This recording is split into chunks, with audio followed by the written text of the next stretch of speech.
Nako, Malacanang na paranoid sa mga taong magrarally at sa mga taong magpoprotesta at iba't ibang grupo, nila may defensor at iba't iba pang mga grupo ng PDP laban, hindi lang yun, marami pang grupo na nagpahayag, tulad ng tinapik natin nakaraan, na-fake sila, no? Wala naman pala. Naglagay sila napakaraming barricade doon sa Senado. Sa bagay, hindi naman sila nanloko niyan eh, no? Yung 212, yung 212 ang nagsabi niyan na may kaguluhan daw sa Senado, no? Yung mga taong pupunta daw doon, manggugulo, no? Yan, totoo niyan, para umiiwas lang sila doon sa 18 Maris at sa panibagong testigo ni Senator Dante Marcoleta, no? Ganyan sila ka-paranoid ngayon, di ba? Sabi ko nga, kung wala kang tinatago, bakit ka matatakot ng ganyan katinding takot? Di ba? Ibig sabihin, hindi mo kaya saluhin yung galit ng taong bayan, di ba? O, sasabihin nyo, troll na naman. Daming troll. Hindi Yan mga yan, galit na ng taong bayan niya. Yan ang sumasalamin, ha? Sumasalamin sa mga barricade nyo kung gaano kagalit yung taong bayan. Di ba? Na-fake rally sila. Hindi, paano sabi yung fake rally? Kasi wala naman hanggang ngayon, wala akong nakita ngayong umaga, wala akong nakitang mga pagtitipon mula dun sa mga DDS. Siguro, meron ako nakita, sandiwala ko sa Mindiola yon. Kokonti lang. Hindi natural lang kasi Independence Day eh. Normal naman talaga yan eh. No? Pero dito sa Luneta, nagdaos pa nga ang Pangulo yata ng flag ceremony doon, no? Na siguro, ewan ko nataranta siguro sila, red alert sila siguro, no? O ito, panoorin po natin to. Ito. Ito na ang sinasabi ni Claire Castro na nagtatrabaho si Bongbong Marcos. Ito, kagabi to. June, ano ba ngayon? June 12. June 11 to, kagabi to. Diba, karaniwan, lagi sa Senado, napakaraming tao doon. Diba, lagi sa labas, kahit normal na araw, may mga nag-rally doon, may mga nagmamike, may kabaong pa nga doon, pumunta ako andun lagi si Kuya Part, nakikita ko si Kuya Part, kami, pag pupunta ako dyan, lagi ngayon para wala yata, talagang wala, mga babae na nakaupo dyan sa gilid, no? Siguro, akala nila, alam mo ka talaga yan ang sinasabi ko sa inyo, napakadali naman ang gagawin nyo napakadali na naman para hindi magaya taong bayan di ba? Mag-imbestiga kayo, kayong mga 212 dyan, napakasimple na naman, mabigat ba sa inyo yon? Tawagin ng 18 Marines, sige, parang ganito, may nag-aaway, kahit sa bata na lang, nag-aaway, bata, sino gagawin mo? Sino pagagalitan mo? Paghaharapin mo sila dalawa, kahit sa barangay, di ba? O sa barangay ba, pag nagpatawag yung lupon, o yung, nagbaranggayan, bisa, baranggayan, pamilya sa pamilya, di ba? Magkakamag-anak. Yung ba, pag nagbaranggayan, hindi ba kakausapin yon? Hindi ba kakausapin yon na, ito, papuntahin mo yung kaaway mo, alika, ano pinag-awayan nyo? Kasi yung lupa niya, nagkakalat yung aso ko, ganun-ganun O ano pa, tapos, di ba? Napag-uusap kayong dalawa, eto malaking issue to 18 Marines Ipapayag ka ba na yung pinangalanan ng 18 Marines hindi mo ipatawag? Ha? Na makapag-usap man lang? Si Tamba, pati yung mga contractors, pati yung 18 Marines, hindi ka papayag? Ha? Napakasimple naman ang request ng taong bayan Magsama-sama sa isang venue para, sige, palagyan natin sila Marcoleta, hindi legit, no? Kayo ang legit. Bakit hindi kayo nagpatawag? Hanggang ngayon. Ha? Sinasalo pa sila Buti nagkalindol. Sinalo sila. Okay, wala nang lindol. Kailan kayo magkapatawag ulit? Kailan kayo magkakahiring? Tingnan nyo yung sinasabi nila totoo daw silang Blue Ribbon, sila Erwin at sila Gatchalian. Meron bang hearing ngayon? Ha? Yung isa si Virus, papatawag daw niya 18 Marines. Puro salita lang kayo. Di ba? Ipatawag nyo na ng lahat. Huwag yung 18 Marines. Kasi pag tinawag nyo 18 Marines, walang pinagkaiba sa kasabihan na kung ano yung ginawa mo ngayon at ginawa mo bukas at gagawin mo sa susunod, walang pinagkaiba dun sa mga nakaraang ginawa nila. Tatandaan nyo yan. Walang pinagkaiba. Ang tawag doon, kapalpakan pa rin. Di ba? Ginawa nyo na kay Pinky yan, di naging bisiga. Ngayon naman, ginagawa nyo. Ang dami nyo naman dahilan. Iba't iba, dinaubusan dahilan itong mga to Biruin mo, lindol. Postpone muna ang pagdinig. Dahil paggalang sa lindol, sabi ko nga, yung baha, paano yung pagbaha? Bumabaha dati ngayon, kahit araw-araw, kahit wala namang bagyo, bumabaha, may paggalang ba kayo? Isang syudad ang naapektuhan. Syudad, hindi lang syudad. Minsan Cavite, Batangas, Bulacan. Ang dami naapektuhan sa iba't ibang lugar na baha. Nag-ano ba kayo? Nagsabi ba kayo, tigil mo na ang hearing? Wala! Bagay, wala naman hearing na ititigil kasi wala naman hearing. Di ba? O, eto, nagdila na naman sila. Meron daw, threat sa Senado. Parang di pumunta nga ng si Senator Marcoleta. May threat naman daw. iba yung mga dahilan na to. Susunod na dahilan niya, iba naman. Iba naman susunod na dahilan niya. Mag-isip kayo, ano mga dahilan na ito. Yan ang isa sa mga dahilan kung bakit napaparanoid kayo. Yan ang rumireflect yung mga barricade na yan. Yan ang rumireflection sa amin na nakikita namin na paparanoid kayo sa sarili nyong multo. Di ba? Ang ngayon, sabi nila may malaking rally daw. Di ba? Sabi ni Banat Bay, ganoon, na-paranoid sila. Usap-usapan kasi sa social media eh.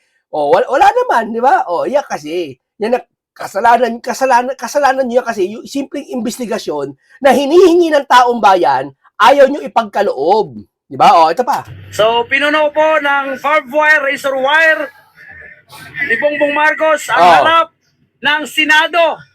Ayan, sa nakikita nyo, napakahaba, di ba? Ayan. Nung rally last Thursday, puno ng tao dito. Yung last Thursday, nandiyan ako. Punong-puno yan. Punong-puno yan ng tao na yan. Ang dami niya, sobra. Ando sa labas ng Senate, maniwala ka, pagpunta ko ng MOA.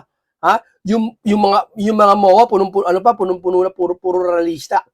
Nagpapalamig na lang, siguro iba hindi na pumunta dyan. Di ba? Pero pag-suporta pa rin yun, siyempre. Kasi pag pupunta-punta dyan, titignan-tignan, sumisilip-silip, pero napakadami. Yung paglabas si Senator Marcoleta pagtapos ng hearing ng Huwebes, napakarami dyan, sabihin ko sa inyo. Hindi mahulugang karayom yan. Ayaw nilang i-drone shot eh. Ayaw nila eh. Ewan ko bakit. Ayaw nilang malaman na marami sumusuporta sa Cayetano Black. Ayaw nila malaman na kasi mapapaya sila. Sila, tignan mo, meron ba nag-rally para sa kanila? Wala. Yung pa rin, isa pa rin, yung may mga placard. Pero ni bandila ng Pilipinas, hindi nila mahawakan. Sige nga, mag-rally kayo na bandila ng Pilipinas, hawak nyo. Hindi nyo kayang gawin yan. Bakit? Mabigat yan sa kalooban kung di talaga nyo gusto. Di ba? Sige nga.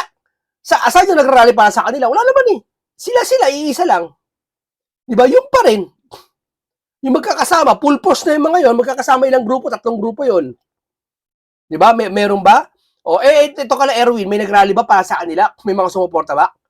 Sige nga, marami mga botante nila. Siyempre, yun yung mga nauuto nila. Talagang overcrowd ng tao. So, siguro sa sobrang takot ng mga tuta ni Bongbong Marcos na nasa harap ng Senado o nasa loob ng Senado, no? Yung harap ng Senado ay pinuno nila ng barbed wire. Ito yun, ito pala yung sinasabi ni Claire Castro, mga kababayan, na tinatrabaho ni Bongbong Marcos. Yan, ito ang tinatrabaho niya pala. So, napakahaba niya. Okay. Dito tayo. Huwag tayo dyan. Dito tayo. Ang daming barricade niyan. Sobrang daming barricade daw yan. Hindi normal na barricade na para lagyan yan. Ewan ko sa mga yan. Bakit? Lalim. Hindi kasi pwedeng tayo lang. Hindi pwedeng sila lang. Hindi pwedeng kanya-kanya lang. Pakinggan natin si Vic Rodriguez sa kanyang pahayag. Ito na ang sinasabi ni Claire Castro. Ano ba to? Umulit na naman, ano kaya yon? Lalim. Hindi kasi pwedeng tayo lang. Para yung paggamit sa 24 bilang denominator, that is immutable. Hindi mo maaaring lusawin yan. If we are to preserve our institution such as the Senate of the Philippines. Mahalaga na hindi tayo magpapabudol na pwedeng babaan yung denominator ng 24. Bakit? Pag hinayaan natin yan, dadahan-dahanin tayo. Pag tinanggap ninyo... Totoo yan. Noon, mautak talaga si Victor Rodriguez. Bago to. Pag yan pinayagan nyo, yan 12 na yan, dadahan-dahanin kayo yan. Papunta yan doon sa kagustuhan nila. At pwede naman pala eh. Di ba? Una, bendalo. Ngayon, ito na, super bendalo na. Susunod niya, yung chachata. Yari na. Yung mali nilang pananaw kasi... sabi nila, walang basbas na Malacanang. Sabi ni Auntie Claire, hindi daw totoo siya. Sabi ni Marcoleta na pag ang Senate ay lagi may basbas na Malacanang. Di ba? Sabi ni Senator Marcoleta, ito lang ang Senate President si Alan Cayetano na walang basbas na Malacanang. Ayaw nilang i-claim. Ayaw nyo palang i-claim. Ba't kayo nangingilam ngayon? Bakit nyo pinapabor ng Gatchalian Black? Ba't nagkakandara pa kayo ibalik si Gatchalian? Nanonood pa si Auntie Claire, kinakabahan po. Nagboto ng kung ano, Quorum 12. Di ba? Napanood niyo yun? Nagmamasid pa si Antique, nanginginig lahat sila eh. O, ibig sabihin, wala mang basbas na Malacanang rekta sa atin, pero sa madaling salita, basbas na basbas yun. Higit pa sa pinakabasbas yun. Di ba? Pilit nila pa rin yung paggamit sa Abelino versus Cuenco na diskurso na po yan pero diinan pa natin ng kaunti.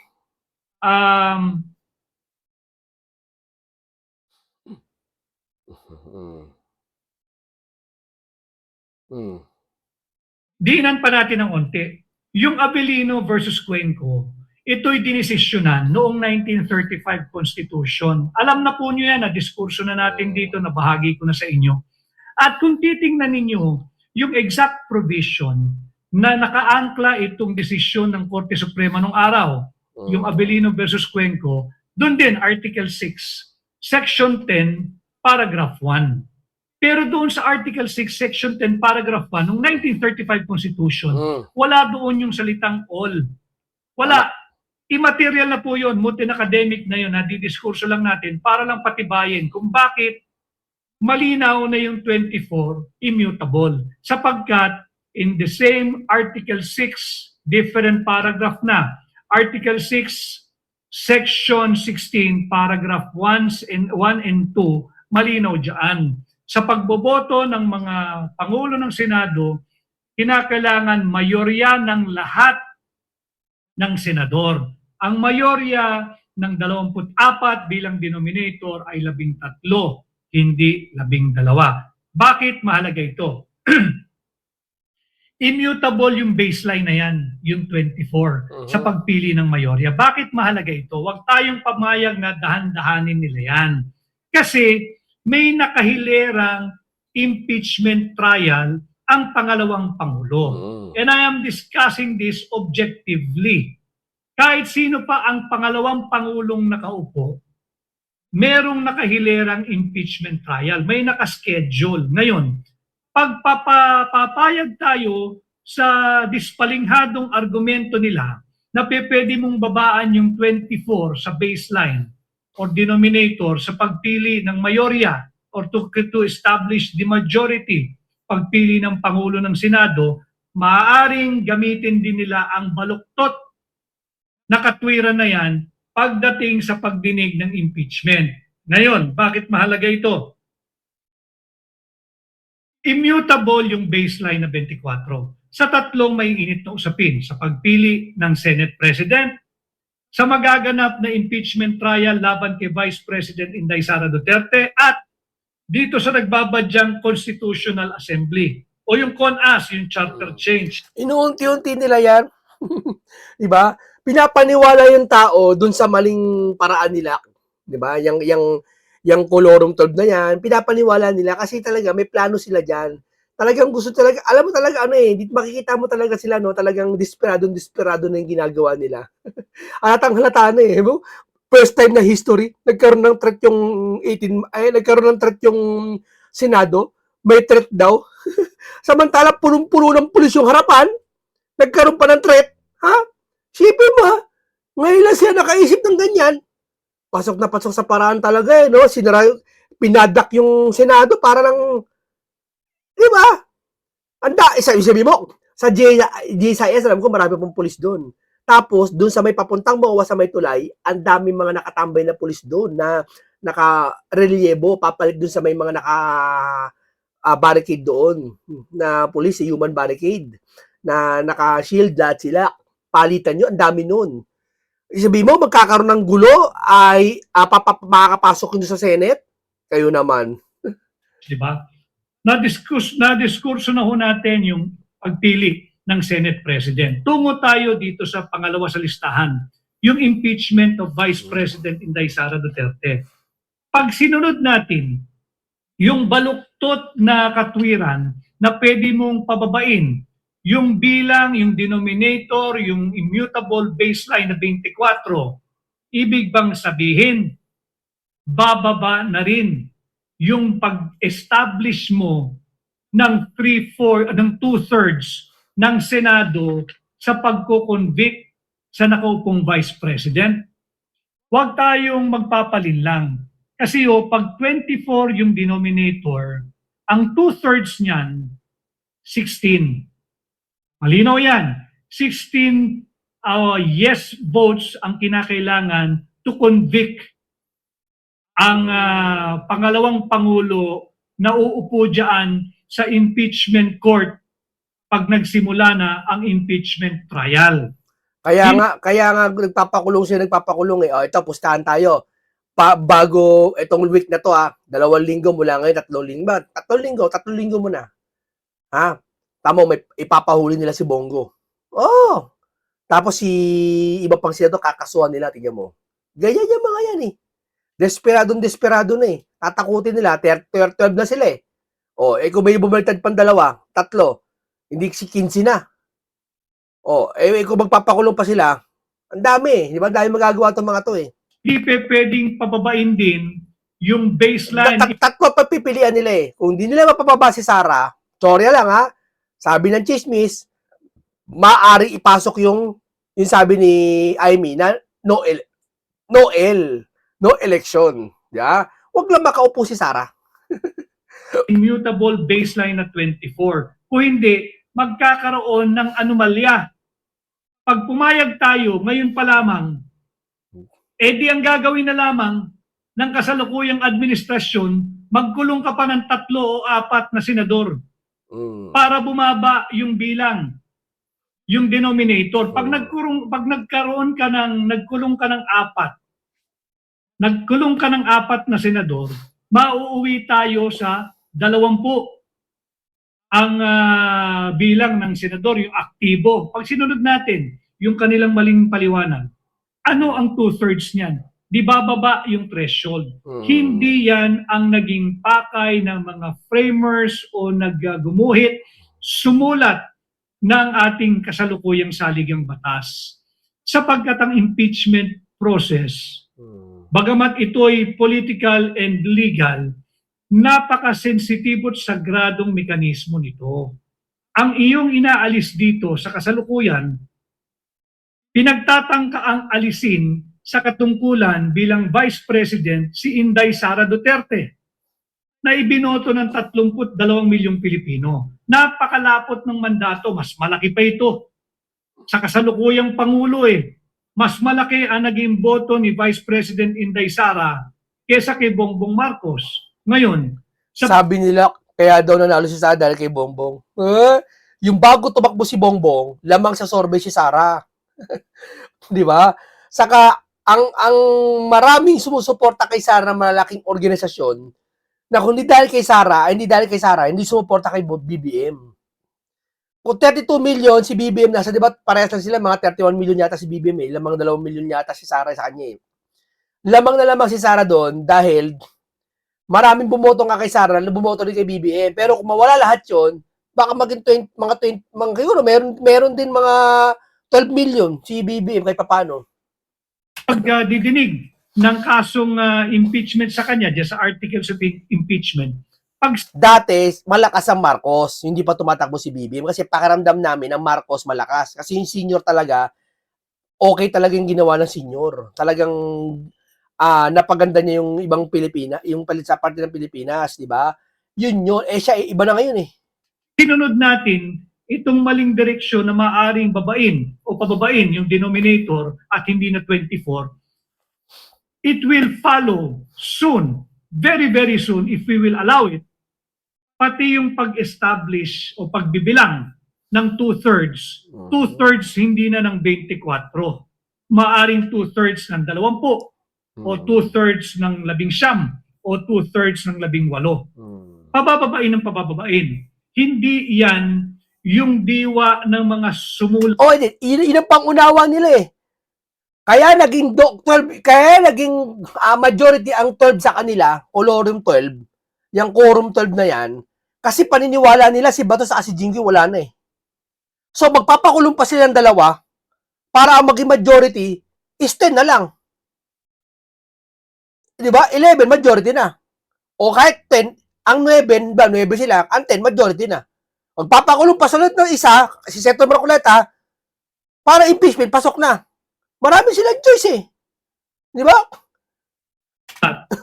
ng ating Mali yun, wala sa konstitusyon yun. kasalukuyang saligang batas. Para po malinaw, mahalaga kasi ito hindi lamang sa pagpili, paghalal ng Senate President, kung hindi yung pagboto diyan sa pag-conviction or no vote pagdating sa impeachment. Tama. Hindi kasi nila kaya utak ni Marcoleta nauutakan lagi sila ni Senator Marcoleta. Ito tayo yung wala pa si Senator Marcoleta, nagagawa ba yan niya sa Senado? Hindi.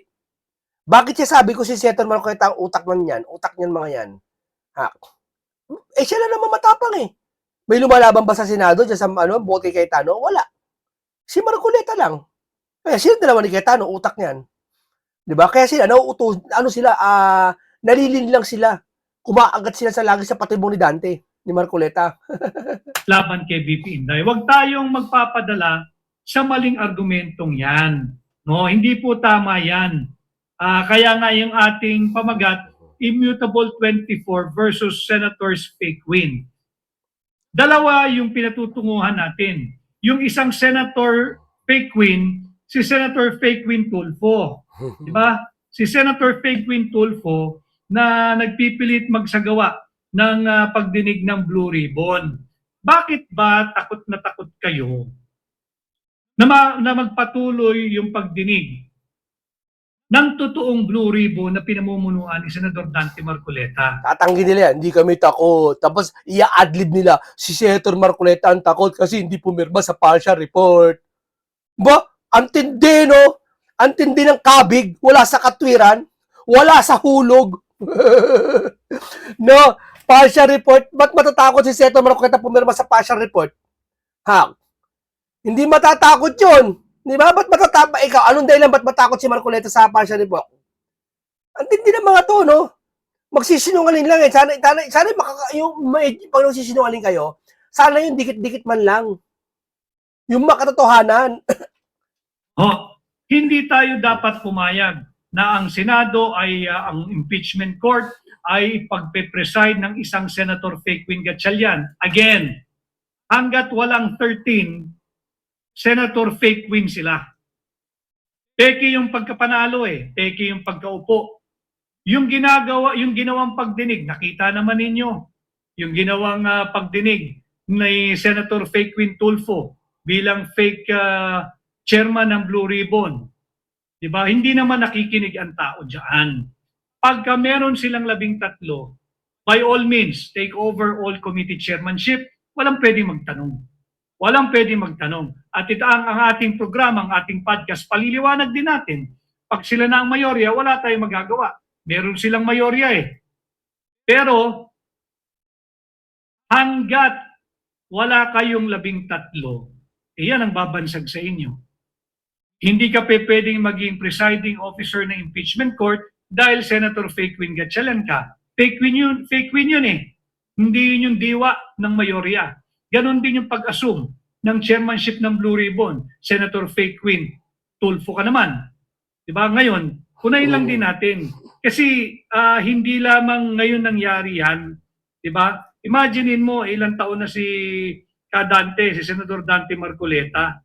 Tapos, sasabihan pa na bibit-bitin, tekwelyuhan, palalayasin kita sa floor na yan, mahirap yan. Unang-una, yung mga nagaganap sa Senado, pinadlock daw, may bomb threat daw. Alam ho ninyo, ito'y punishable under the Revised Penal Code. Yung Article 143 ng Revised Penal Code. Ano po nakasaad doon? Acts tending to prevent the meeting. Akala niya kasi nasa nasa news pa siya si Erwin Akala niya nandun pa siya yung tapang niya. Yeah. Of the Wala sa lugar. Assembly. Tamo, hindi niya kaya paglaban yung katwiran na sa Blue Ribbon mga dapat ipatawag. Hindi niya kaya ipangatwiranan. Di ba? Kaya nagdadaan niya lang niya sa galit-galit kuno. Nagagalit-galitan para madarag yung mga akala naman niya matatakot sa kanya si Senator Marcoleta. Similar bodies. Yung similar bodies, kabilang po dyan yung committee at subcommittees. Paano po magkakaroon ng violation ng Article 143 ng Revised Penal Code? Pagka meron pong napipintong pagdinig kagaya ng pagdinig na gaganapin, I think, bukas ni Senador Dante Marcoleta sa Blue Ribbon Wala Committee, na, hindi na tuloy, hindi na tuloy. merong kanya, yung subcommittee niya, gagawa ng pagdinig. Ngayon, kahit na sinong tao, whether NBI, whether PNP, whether OSAA, whether AFP, kahit sino, kahit civilian, the offender who may be any person, prevent such meeting by force or fraud. Kawawa ho dito, sa totoo lang, dapat maisip ito nitong mga senators fake wing. Kawawa dito yung empleyado ng Senado.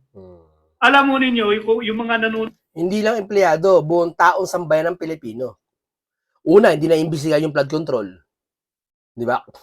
na empleyado ng Senado, maraming salamat po sa halos 4 bilis. Pagpasok ng kahit na sinong senador para gampanan ang kanyang trabaho diyan sa Senado, yan po'y paglabag sa Article 143 ng Revised Penal Code. Ano? At yung bantang ito, bagamat siya humingi na ng apology, history na po niya kasi ito eh. Mamaya talakayin natin. Imagine, nasa partial report ni Pinky. Wala si Tamba. Tapos, si Cheese lumipat. Samantalang nakaraan, di ba sabi niya, hindi ako takot kay Martin Romualdez. Di ba? Lalaban ako. Ang dami niya sinasabi, di ba? O ngayon, asan ka na ngayon? Nandiyan ka na. Sa dating pinaglalaban ni Senator Marcoleta at dati mo nilalabanan, nandiyan ka na ngayon. Di ba? Bakit? Tapos sabihin yun, hindi ako si Cheese. Takot, tinakot at takot siya. Di ba? Yung pagsabing bibit-bitin Viral pa yun eh. Shinare ko pa yun eh. Di ba yung kay Cheese? Ang daming share no, nasa 100,000, 150,000 share yata yun. Napakadami yun. Hindi ordinaryo sa isang taon ang share ay umabot ng ganung kalaki. Ibig sabihin na talaga nagustuhan majority. Tapos maggaganong ka. Babaliktad ka. Bumalitad ka. Ay, sa gusto mo bumalitad ka. Keso. Di ba? Biruin mo, gate ka kay Martin. At ngayon, so wala sa partial report ni Pinky. Nilipat ka sa kampo nila Pinky. Ha? Hindi kinain mo sarili mo. Di ba? Kahihiyan ang dinulot nito ni Cheese. Di ba? Sa sobrang takot niya, wag lang siya makulong. Sa bagay, kung talaga may kasalanan siya, dapat ang talaga makulong. Dito, kahit si Jinggoy, kung may kasalanan, ako may kasalanan, dapat makulong lahat sila. Di ba? Wala siya, santos-santos si Senator Marcoleta. Kaya nga dapat mag-imbestiga eh. Kung talaga lumabas ng totoo eh. Hindi naman 18 months na makapaglalabas ng katotohanan yan eh. Bakit? 18 months lang ba? Ang makakapagpasabi niya na may mga mali-malita? Marami. Congressman lang eh. Magkumanta lang sabay-sabayan eh. kita, kikwelyuhan kita. Alam mo ninyo, si Senador Dante Marcoleta, malakas ho yan. Pero titingnan naman natin yung edad ng tao. Respeto naman sa mga taong mas may edad sa atin. Bay, kung meron kayong hindi pagkakaunawaan bilang mga senador, edi ang gawin ninyo, magdebate kayo at mag-usap kayo sa floor ng Senado. Hindi yung para ka pa rin namang nasa radyo kung yung mga pananalita mo kay senador na at hindi na akma yung mga ganong birada. Ito gusto ko kay Vic Rodriguez eh. Nararamdaman ko sa kanya yung tapang niya talaga eh. Tunay na tapang eh. No? Hindi siya talagang malagkit magsalita pero nakikita ko, nararamdaman ko sa kanya talagang palaban tong taong ito. Ay mga ganung birada, hindi na akma yan.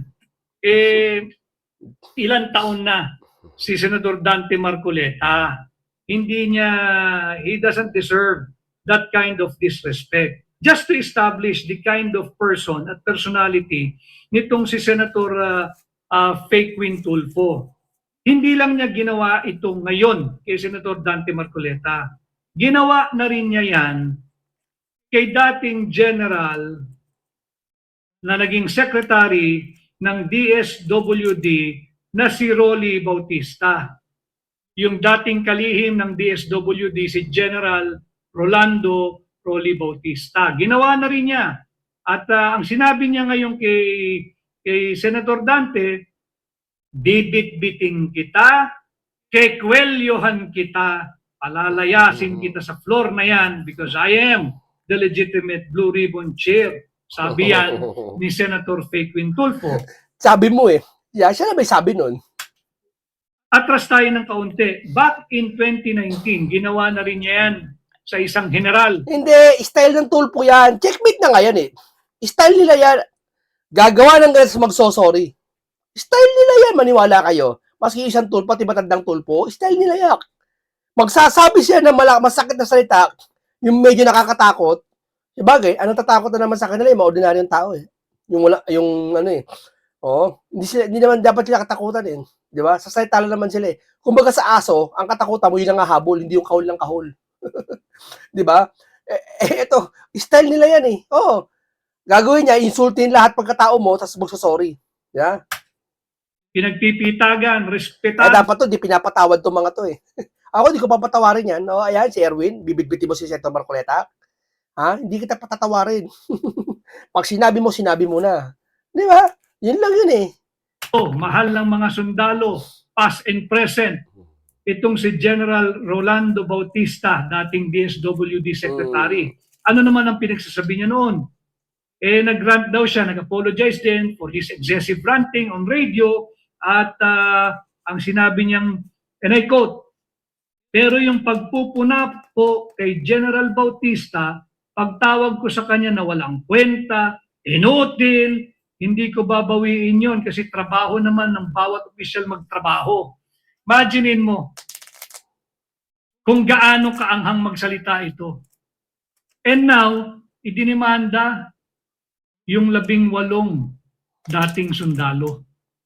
Imaginein mo kung paano na umikot ang mundo. Yung dating birada ng birada, kumakabira kung kani-kanino, tawagin mo kwelyohan mo raw yung kapwa mo senador, yung dating DSWD secretary, tawagin mong inutil. Ngayon, nung naglalahad, yung dating 18 sundalo, yung 16 ay dating Marines, yung 2 ay dating miyembro ng Philippine Army, idinimanda. Saan ka naman nakakita nun?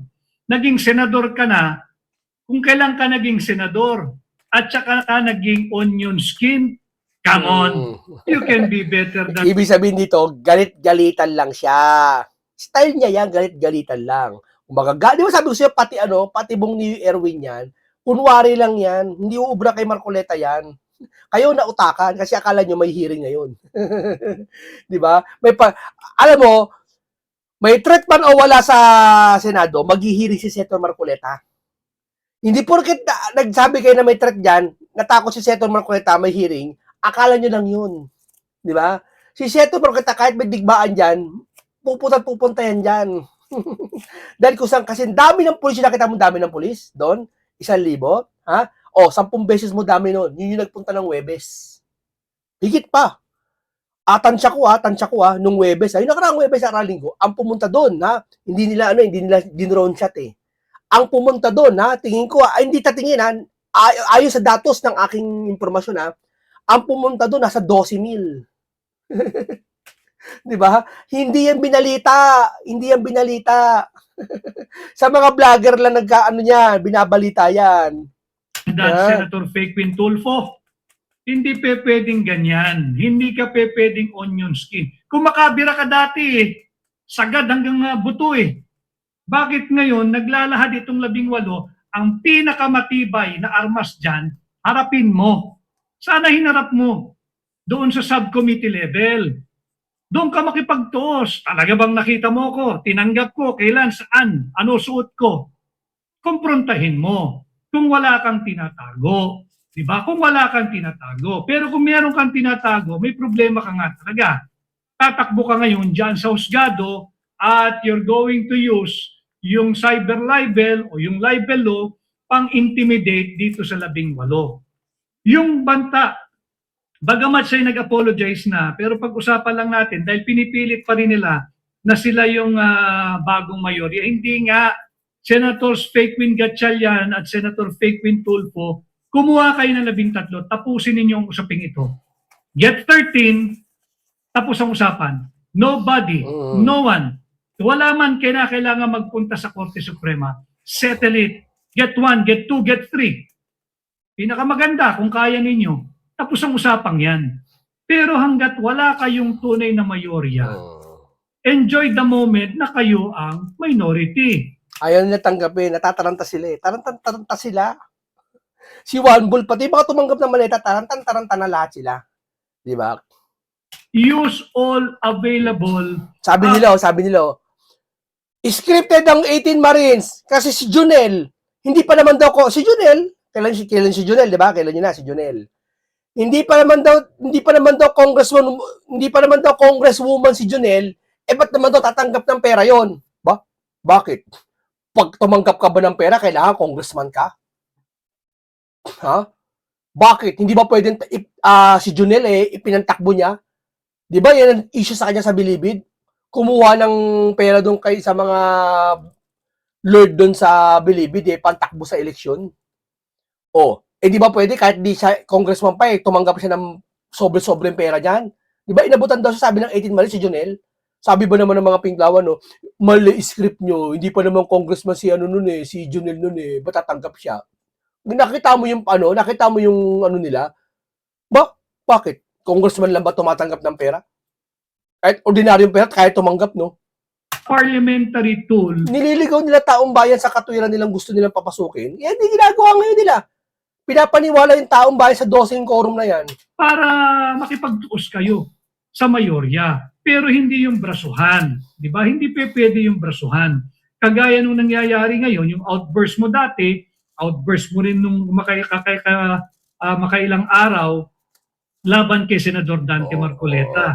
Okay, ang ganito lang po tayo. Tapos na po ito. Maraming salamat sa Atty. Vic Rodriguez sa iyong pagsuporta kay Senator Marcoleta. At dito talaga nautakan na naman lagi siya ni Senator Marcoleta. At yung rally na yan, na paranoid ang Malacanang, no? Ang ganito lang po, napuno ka naman ng bagong kaalaman, isang komentaryong punong-puno ng karunungan, at makabuluhan talakay naman ang aking hatid sa inyo. Paalam po sa inyong lahat.